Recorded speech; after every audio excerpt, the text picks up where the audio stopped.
કવિતા લેખનની વાત આવે તો સૌથી લોકપ્રિય પ્રકાર એમાં ગઝલનો છે. અને આજે હું આ બગસરામાં નાના શહેર બગસરાના એક ગઝલના નાના એવા ગઢમાં આવ્યો છે. કેમ ગઢ છે એ અંદર જઈને જોઈએ.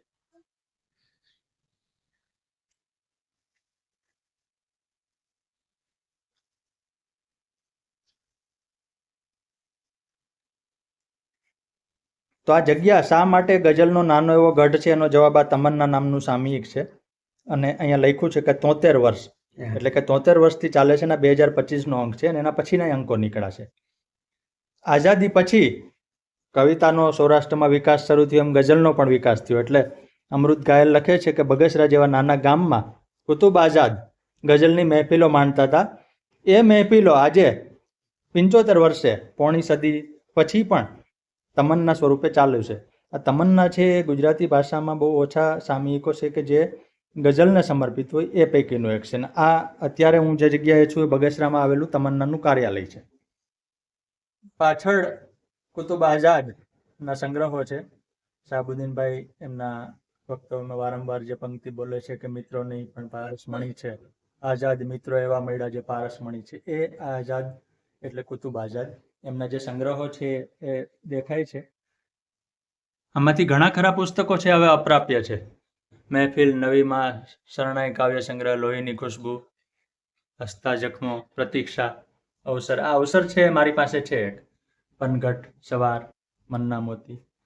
અને કાર્યાલયમાં અત્યારે હવે આ તમન્ના કુતુબ આઝાદના દીકરા તુરાબ હમદમ સંભાળે છે. અહીંયા આ ફોટો જોઈને ગઝલના જાણકારો તરત ઓળખી જાય કે એ જ કુતુબ આઝાદ છે.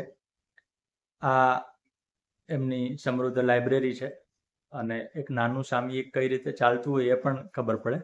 આ મકાન પણ વિશિષ્ટ છે, નડિયાવાળું છે, જે હવેના જમાનામાં આઉટડેટેડ ગણાય. એટલે આપણે તુરાબભાઈને પૂછીએ કે તમન્ના સામયિક વિશે આપણને થોડીક માહિતી આપે. તમન્ના અત્યારે આવું સામયિક ચલાવવું ખૂબ જ અઘરું છે. અત્યારે મને બીજા બધા જે મીડિયાના હિસાબે લોકો અત્યારે સતત મોબાઈલમાં જ રત હોય છે. બાજુમાં શું થાય એ પણ ઘણીવાર ખબર નથી હોતી. ત્યારે આવું સામયિક સત્વશીલ સાહિત્ય પીરસતું સામયિક ચલાવવું બહુ અઘરું છે. અને છતાં પણ 74 વર્ષથી ચાલે છે. એ આપણા માટે બહુ ગૌરવની વાત છે. બગસરા સાવ નાનું સેન્ટર છે અને એમાંથી આટલા વર્ષોથી તમન્ના ચલાવવું એ બહુ કઠિન કામ છે. છતાં પણ ઈશ્વરની મહેરબાનીથી, પપ્પાની દુઆથી બરાબર તમન્ના ચાલે છે. અને આજે 74મું વર્ષ તમન્નાનું ચાલે છે. અને એના હંમેશા તમન્નાનું નવું વર્ષ આવે એટલે હંમેશા એક વિશેષાંક આપવાની વર્ષોથી તમન્નાની એક ખૂબી રહી છે કે હંમેશા એક વિશેષાંક આપવાનો દર વર્ષે એક. અને વાચકોને તમન્ના ખૂબ પસંદ પડે છે. અત્યારે તમન્નાના 5000 ગ્રાહક છે. અત્યારે પહેલા આપણે તમન્નામાં હંમેશા એક પેજ ગઝલનું લેતા હતા, એમાં 6 ગઝલ આપણે મૂકતા હતા. અને તમન્નાનો હંમેશા એક નિયમ રહ્યો છે કે નવોદિતોને હંમેશા ચાન્સ આપવાનો.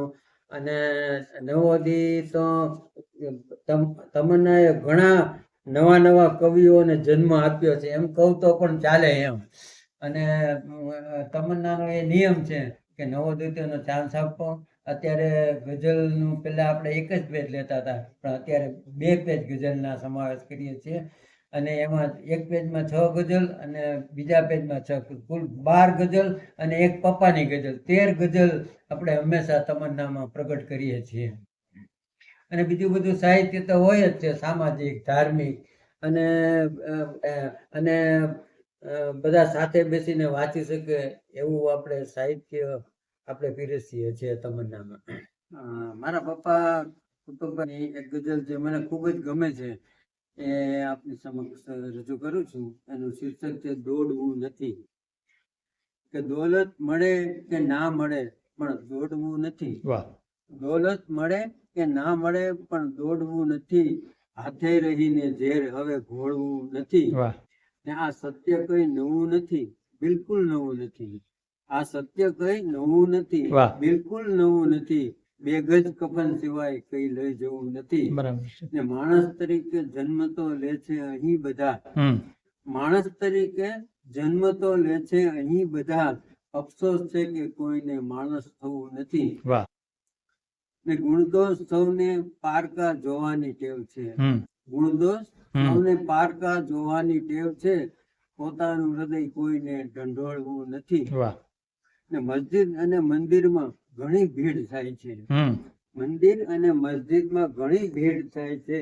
ઈશ્વર ખુદાની સાથે હૃદય જોડવું નથી. હમ ને કોઠે પડી ગયો છે આ વ્યવહાર જૂઠનો. હમ કોઠે પડી ગયો છે આ વ્યવહાર જૂઠનો. કોઈને સત્ય ક્યાં છે હવે ખોળવું નથી. ને આઝાદ જિંદગીમાં ફક્ત આટલું કરો. આઝાદ જિંદગીમાં ફક્ત આટલું કરો. નિર્ણય કરો કે કોઈનું દિલ તોડવું નથી. વાહ વાહ વાહ.